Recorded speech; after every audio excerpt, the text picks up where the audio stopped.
तीन जादुई बकरियां। रामनगर बस्ती में राजेश नाम का आदमी अपनी पत्नी माधुरी के साथ रहा करता था। वो बहुत ही गरीब परिवार से था। वह जंगल जाकर लकड़ियां काट कर लाता था। उसी को बेचकर उसके घर का गुजारा भी चलता था। उसकी पत्नी बहुत बीमार थी। वह बिस्तर पर ही लेटी रहती थी। वह कोई काम नहीं कर सकती थी। एक दिन की बात है।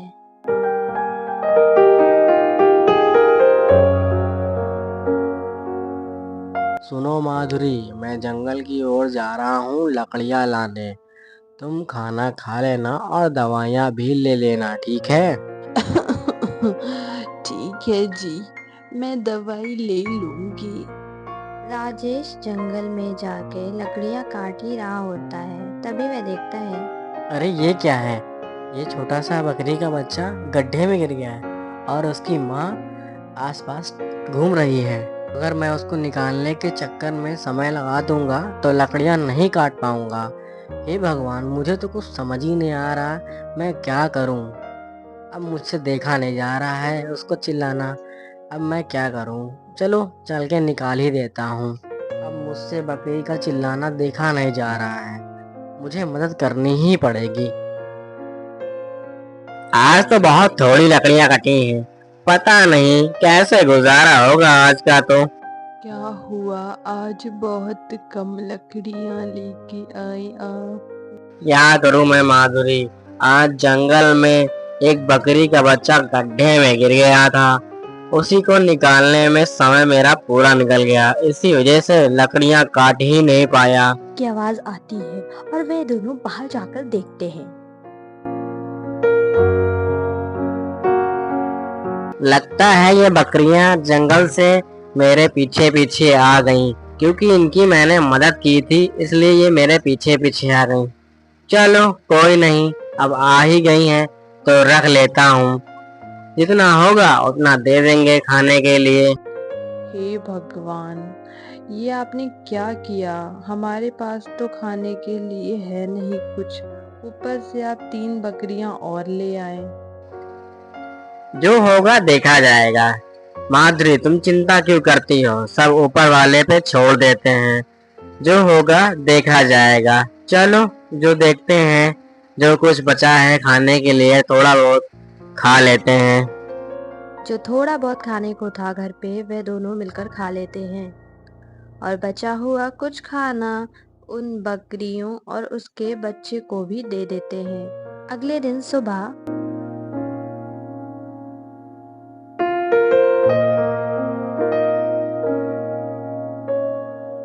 बीमारी के चलते वैसे भी सारी जमीन जायदाद सेठ के पास रख दी है और बस अब अपने पास एक यही घर बचा है। उसका भी कुछ पता नहीं कब चला जाए और ऊपर से कैसे हम इन 3 बकरी और इस बच्चे को पालेंगे। जिस बकरी का बच्चा है वो बकरी दूध तो देती ही होगी।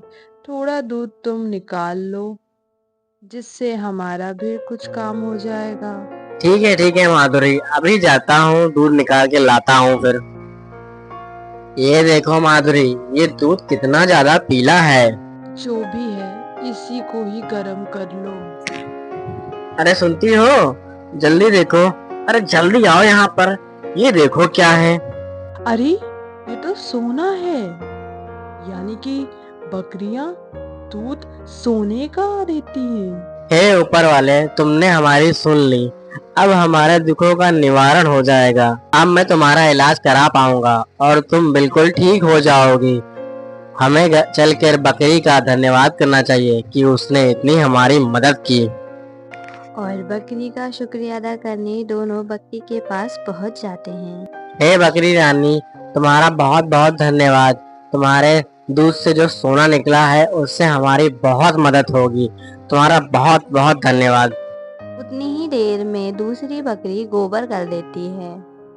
अरे ये देखिए चांदी का गोबर। माधुरी, लगता है भगवान हम पे बहुत प्रसन्न हो गए हैं, इसीलिए हमें ये बकरियां दी हैं। तभी राजेश तीसरी बकरी से हाथ जोड़कर कहता है, हे बकरी रानी, आप भी अपना चमत्कार दिखाइए। उतनी ही देर में तीसरी बकरी के मुंह से 500 के नोटों का बारिश होने लगती है। हे बकरी रानी, मेरा प्रणाम आपके चरणों में स्वीकार करो। आपकी बहुत बहुत कृपा हुई है जो आप लोग हमारे घर आए। सच में ऊपर वाले ने हमें बहुत बड़ी सौगात दी है। ऊपर वाले ने जो हमारी मदद की है, हमें उसका फायदा लेना चाहिए। कल तुम तैयार रहना, हम शहर जाके तुम्हारा अच्छे से और बढ़िया तरीके से इलाज कराएंगे और तुम जल्द ही ठीक हो जाओगी माधुरी। सच में अब मैं बिल्कुल ठीक हो जाऊंगी और घर का सारा काम करने लगूंगी। और राजेश अपनी पत्नी का इलाज एक बड़े हॉस्पिटल में कराता है और वह बिल्कुल ठीक हो जाती है। और कुछ दिनों में उनकी गरीबी भी पूरी तरह से दूर हो जाती है। फिर एक दिन, सुनते हो जी, मेरे मन में एक ख्याल आया है।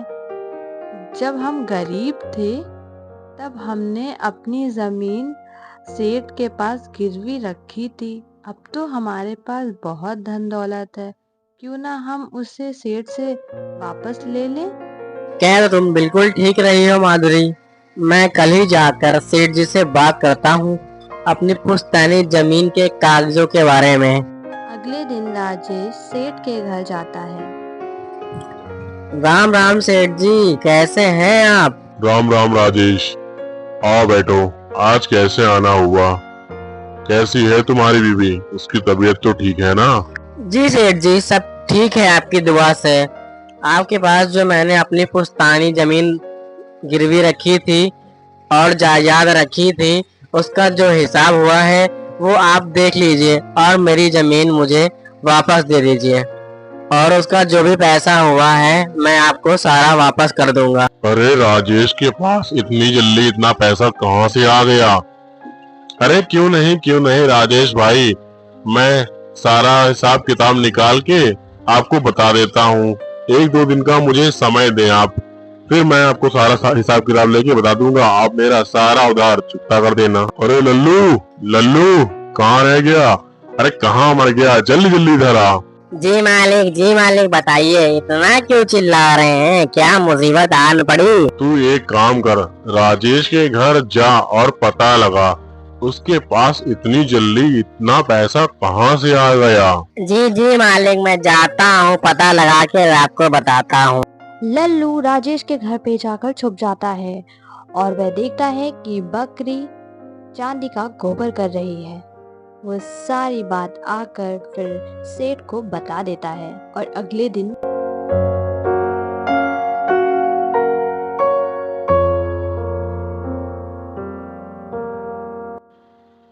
राजेश भाई, मैंने सोचा बहुत, लेकिन तुम्हें अपनी पुश्तैनी जमीनों के लिए अपनी बकरी मुझे देनी होगी। लेकिन सेठ जी, आपने तो कहा था मैं सारा हिसाब किताब बता दूंगा तुम्हें और तुम फिर अपना कर्जा चुका लेना। लेकिन अब यहाँ बकरी कहाँ से आ गई? अब आएगा ना मजा भैया। इस बकरी की गोबर से जो सोना मिलेगा उससे तो मैं बहुत अमीर बन जाऊंगा। राजेश घर आकर सारी बात अपनी पत्नी माधुरी को बता देता है। तब माधुरी बोलती है, दे दो बकरी, हमारे पास तो फिर भी 2 बकरी रहेंगी ही। अगर हमने वो जमीन नहीं छुड़ाई तो हमारे पूर्वजों की आत्मा को शांति नहीं मिलेगी।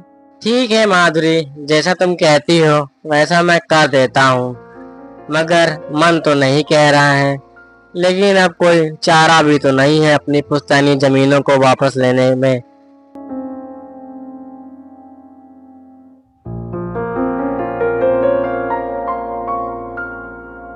अगले दिन राजेश सेठ को अपनी एक बकरी दे आता है और उससे अपने सारे जमीन के कागज ले लेता है।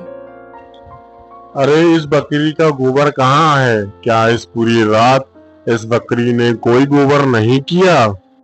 तभी उसके सारे नौकर मिलके बकरी को खूब सारा खाना खिलाने लगते हैं, मगर गाय गोबर की करने की जगह बीमार पड़ जाती है।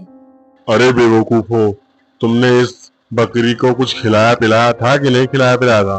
पूरी रात इसे खाना खिलाओ और कोई कमी नहीं होनी पाए इसे खाना खिलाने में। मालिक, मैं पूरी रात यहाँ बैठा रहा और सारी रात मुझे मच्छर काटते रहे, लेकिन इस बकरी ने तो एक भी गोबर नहीं किया।